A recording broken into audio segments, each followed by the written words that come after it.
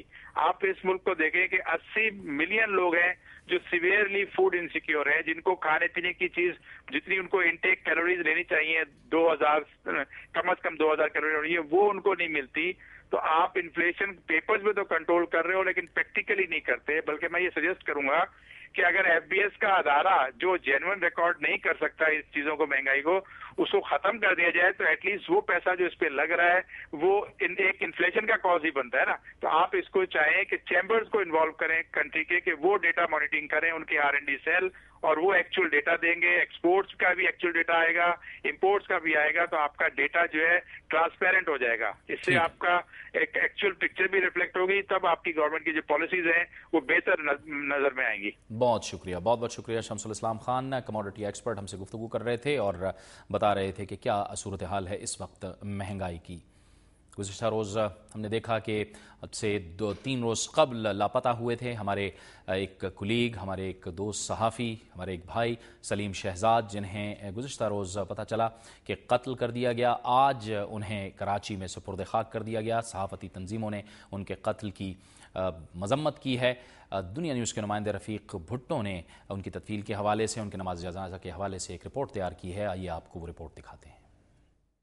اسلام آباد سے اغوا ہونے کے بعد منڈی بہاؤالدین کے علاقے سے سینئر صحافی شہید سلیم شہزاد کی میت ملنے کے بعد ان کراچی لائی گئی, جہاں مقامی مسجد میں ان کی نماز جنازہ ادا کی گئی, جس میں بڑی تعداد میں شہید سلیم شہزاد کے دوستوں, صحافیوں, سیاستدانوں نے شرکت کی. Pakistan federal union of journalist نے سلیم شہزاد کی شہادت پر ملک بھر کے پریس کلب میں سیاہ جھنڈے لہرانے اور 3 جون کو پارلیمنٹ ہاؤس کے سامنے دھرنے دینے کا اعلان کیا ہے. کل تمام پریس کلبوں پہ اور تمام یو جے ایس کے اور پی ایف سی سیکریٹریٹ پہ سیاہ پرچم لہرائے جائیں گے, فاتح خانے ہوگی. 3 تاریخ کو ہم ملک بھر میں جو ہے وہ احتجاج کریں گے اور ہم نے یہ ڈیمانڈ کی ہے کہ سپریم کورٹ کے جج کی سربراہی میں کمیشن تشکیل دیا جائے. شہید سلیم شہزاد نے اپنی صحافت کا آغاز روشنیوں کے شہر کراچی سے کیا اور ان کی آخری آرام گاہ بھی اسی شہر میں بنی. صحافی برادری کا بھی نقصان ہے, اس کے ساتھ یہ پوری قوم کا نقصان ہے. ایک سچے صحافی کو جس طرح بزدلانہ طریقے سے اس کو شہید کیا گیا, اس کی جتنی مذمت کی جائے کم ہے. جب تک اس کے قاتل گرفتار نہیں ہوتے سلیم کے اور کیفر کردار تک نہیں پہنچتے, ہم بھرپور طریقے سے اپنا احتجاج جاری رکھیں گے انشاءاللہ. پاکستان میں صحافیوں کے خلاف تشدد کا یہ پہلا واقعہ نہیں. کئی صحافی حق اور سچ کی بات کہنے کی پاداش میں اپنی جانوں سے ہاتھ دھو بیٹھے ہیں. سلیم شہزاد کی شہادت پر پورے ملک کے صحافی سراپا احتجاج ہیں اور انہوں نے اپنی احتجاجی حکمت عملی بھی مرتب کر لی ہے. کیمرامین سفیر احمد کے ساتھ رفیق بھٹو, دنیا نیوز, کراچی. شمالی وزیرستان میں آپریشن کے حوالے سے جو خبریں آ رہی تھیں, آج corps commander Peshawar lieutenant general Asif Yasin Malik نے ان خبروں کی تردید کچھ اس انداز میں کر دی. As far as the couple of days media hype about operations, I was also informed by the media. I have no such plans as far as I am concerned. We will undertake operations when we want to and when it is militarily and otherwise in the national interest to undertake such operations. Cover commander Peshawar کہتے ہیں کہ ایسا کوئی بھی معاملہ زیر غور نہیں ہے. یہ تھا ہمارا آج کا پروگرام. اگر آپ فیڈ بیک یا رائے دینا چاہتے ہیں تو ہمیں لکھیے. ہمارا ای میل ایڈریس ہے nwo@duniatv.tv. پروگرام نیوز واچ سے جاوید اقبال کو اجازت دیجیے. اللہ حافظ.